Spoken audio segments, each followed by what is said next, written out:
Let's go! Ça fait plaisir! Encore une victoire, la troisième victoire consécutive sous l'ère Gasset. Et encore une ribambelle de buts.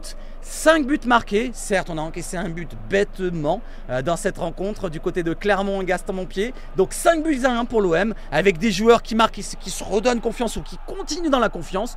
NDI qui continue dans sa lancée, Aubameyang qui continue avec son ketchup ouvert à fond, Klose qui reprend un peu de confiance avec son superbe but, cette frappe en force dans la lucarne, Enrique la surprise qui marque un but avec un contre assez simple à mettre au fond, mais il la met au fond. Et Faris Moumbagna, il rentre en fin de match et il marque un but. Voilà, les Founias, on est bien. Ouais, il manquait quelques joueurs à marquer, comme Unai et ci et là, je vous en parlais dans le débrief. D'abord, avant de parler d'un petit débrief, on va rentrer sur quoi? Sur le petit classement. Je vous montre ça vite fait, les amis. Let's go le classement. Allez, nous sommes sur le classement de la Ligue 1. Vous voyez que le premier, il n'existe pas puisque ce n'est pas un club français.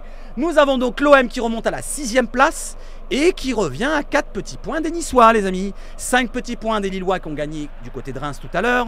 L'OM, en plus, avec ses 4 buts d'écart, se fait du bien dans la différence de but puisqu'on a plus 12 désormais. Donc on se rapproche des Lillois qui ont plus 14. Monaco plus 10, plus 16 pour Brest. Certes, ils sont à 7 points, mais 7 points, ça va très vite. Les Clermontois, si vous voulez en parler, pour ceux qui tombent sur la vidéo, vous êtes dernier malheureusement. En ce moment, c'est difficile pour vous, mais on s'en fout. Voilà, ici on est pour les Marseillais, les amis. Donc le résumé de la rencontre. Le résumé de la rencontre, je vais le faire différemment. Voilà, je vais vous montrer déjà la petite compo de la rencontre. On va de suite sur l'écran, hop, la petite compo de l'équipe. Alors on est parti aujourd'hui en 4-3-3, voilà, avec les absences de Verretou et d'autres joueurs, avec Gigot qui est aussi absent avec sa blessure à l'épaule. Notre coach Gasset, préféré, nous a mis ce système de 4-3-3. Voilà, on s'est dit, ah putain, Gattuso est revenu. Ben non, ça a bien fonctionné. 4-3-3 qui fonctionne bien. Donc on domine la première mi-temps. Voilà, dans l'ensemble, cette première mi-temps, on a le monopole, on a la possession de balle, on est très haut sur le terrain.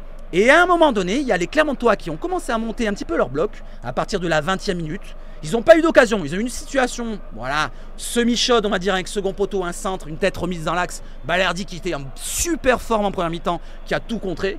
Et derrière, on a eu le contre, voilà, plus ou moins, pas sur cette occasion-là, mais derrière, on a eu un système de contre, on va dire, même si c'est pas vraiment un contre, finalement, le but, avec Pabier qui va mettre en profondeur sur le côté droit, Jonathan Klose qui centre au premier poteau, Aubameyang qui se fait contrer par Maurice Dio et NDI qui marque le premier but. Première mi-temps, on l'a franchement maîtrisé. Et deuxième mi-temps, par contre, on l'a vu mal partir. On l'a vu mal partir, pas directement. Au début de la deuxième mi-temps, on a dominé encore, même encore plus, puisque les Clermontois sont montés d'un cran, on a eu beaucoup d'occasions. On n'en a pas mis. Voilà, on a eu 2-3 occasions de suite, on n'a pas mis. Derrière, Clermont est monté d'un cran pendant 4-5 minutes à l'heure de jeu, où je ne sais plus quand c'est qu'ils marquent.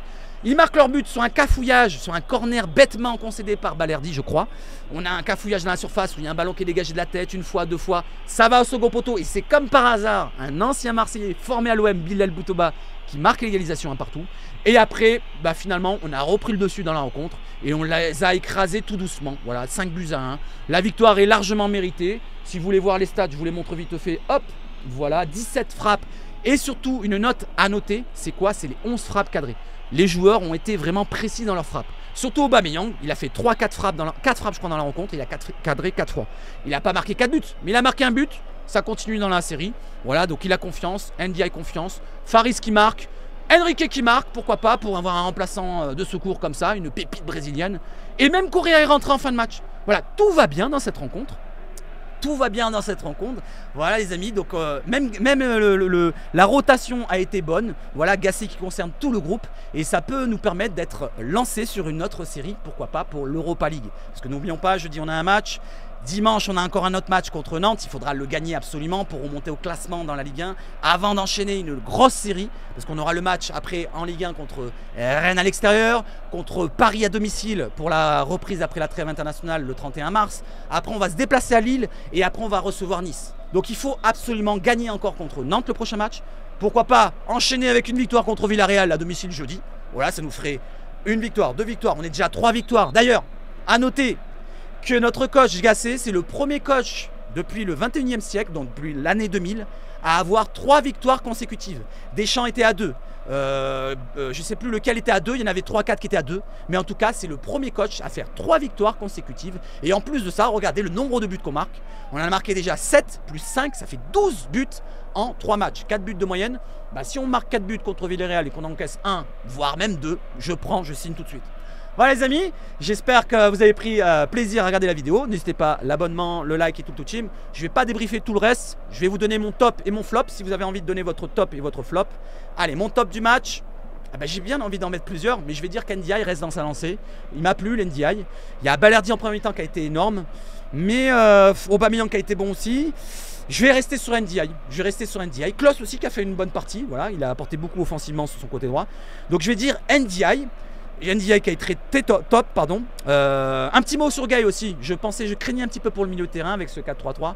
Et franchement, Gueye a fait un bon match. Aminari dans son rôle de relayeur, un bon match. Et malheureusement, pour moi, le flop du match, pour moi, hein, c'est votre avis aussi de le donner, ça serait Unai. Voilà, Unai, certes, il touche beaucoup de ballons. On a vu à la mi-temps tous ses stats. Il touche énormément de ballons. Mais pour en faire quoi? Je suis désolé, mais pour en faire quoi? Voilà, c'est ça le problème avec Unai. C'est qu'on a l'impression qu'il est peut-être pas dans le même rythme que les autres. Voilà, c'est pas le même rythme que les autres. Sinon, tout le reste, franchement, ils ont fait tous leur match, plus ou moins. Pour Lopez, allez, je vais peut-être avoir un regret sur le but qu'on encaisse. J'aurais aimé qu'il reste pas scotché à la ligne.